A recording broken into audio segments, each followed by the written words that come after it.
president likes Ella Fitzgerald. That classic, Isn't It Romantic? You know how it goes.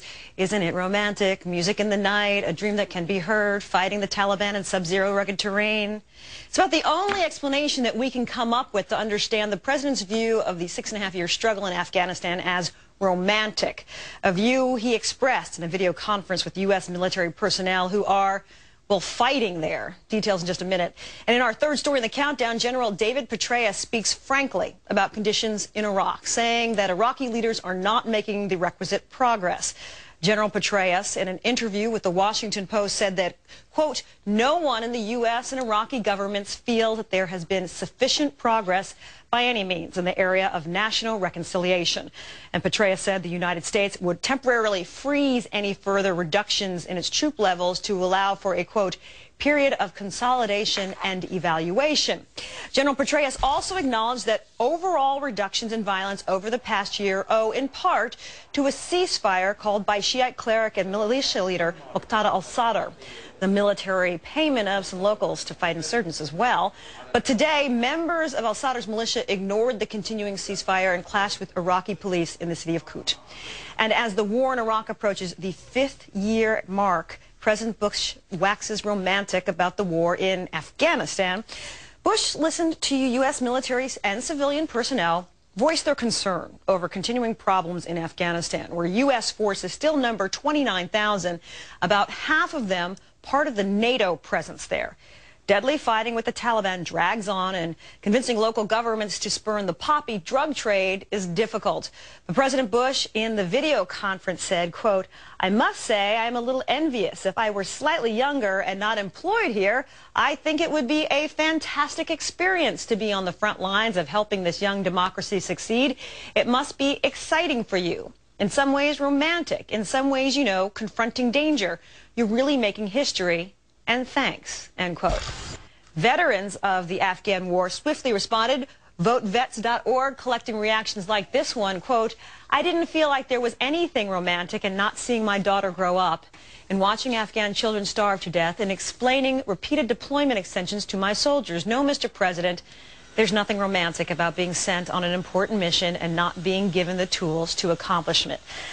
Let's call in the Executive Director of Iraq and Afghanistan Veterans of America, as well as the author of Chasing Ghosts, Paul Rieckhoff. Paul, nice to see you in person. Good to be with you. My pleasure. First of all, I just have to get your reactions to the President's comments. They're absurd. I mean, serving in a combat zone can be exciting, it's dangerous, it's terrifying. Romantic is not the word I would use. And I don't think anybody who's actually been there would use the word romantic. That's the type of language you hear from someone who's never been in combat. So I think the President is continuing to show how he really doesn't understand the human component of this war. A combat veteran understands that people are serving 15-month tours. We've got over 500,000 people who've been deployed more than once. There's a tremendous toll on our folks, and romantic is a terrible choice of words. Well, let's talk about someone who is fighting right now. General Petraeus, he's preparing to testify in front of Congress next month. Could you interpret his remarks for us? I'm confused by them. I think he's downgrading expectations. Is that what's going on? I think he's recognizing that we have had some security gains. Violence has gone down, but that's not going to make the Iraqis get along. You still got these tremendously deep divisions, and you've got other factors. I don't think we can alone credit the surge with the reduction in violence. Muqtada al-Sadr is on a big pause right now, and if he decides to take his finger off that pause button and reignite the violence, we're going to see a dramatic increase in what's happening inside Iraq. So it's a cauldron. It's incredibly fragile, and it can tip in either direction at any point. So is there an argument to be made for the extension of the surge? I think there is. I mean, you could say, okay, let's see it out for another couple of months, but we have to be honest with the American people and tell them how far we're going to extend it. We keep pushing back the goalpost over and over again, and at some point we've got to think about what we're doing to the military. If we continue to have 20 brigades in Iraq for the next 5 years, President Bush might get his chance. He might have to fight on the front lines. Maybe he saw the images of Prince Harry, and that caused him to wax romantic here. But if we keep running our military in the ground, we're going to need a lot of folks on the front lines. We saw Admiral Fallon step down this week. He spoke to Esquire magazine. I want to get his words right, so I'm going to read them here. He said a war with Iran would be, quote, ill-advised action. All right, he spoke out, stepped down, resigned. General Petraeus going to have to testify in front of Congress.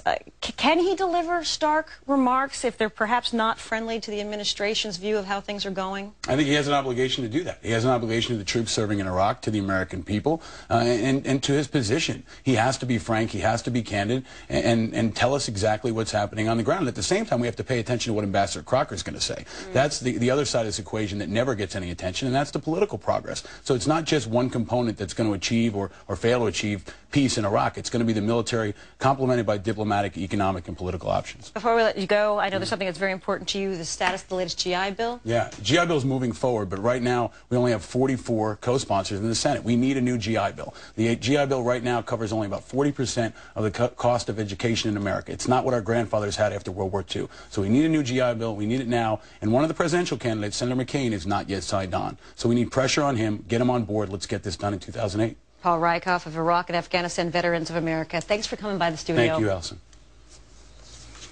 And if President Bush really believes that the new FISA bill is absolutely necessary to protect America from terrorists, he might have to engage in one of those compromises, you know, that we hear so much about. The House approved the terrorist surveillance legislation today, but it does not include retroactive immunity for telecom companies. The bill would also restore the power of federal courts to approve wiretapping warrants, and it would authorize federal inspectors to investigate the administration's warrantless wiretapping.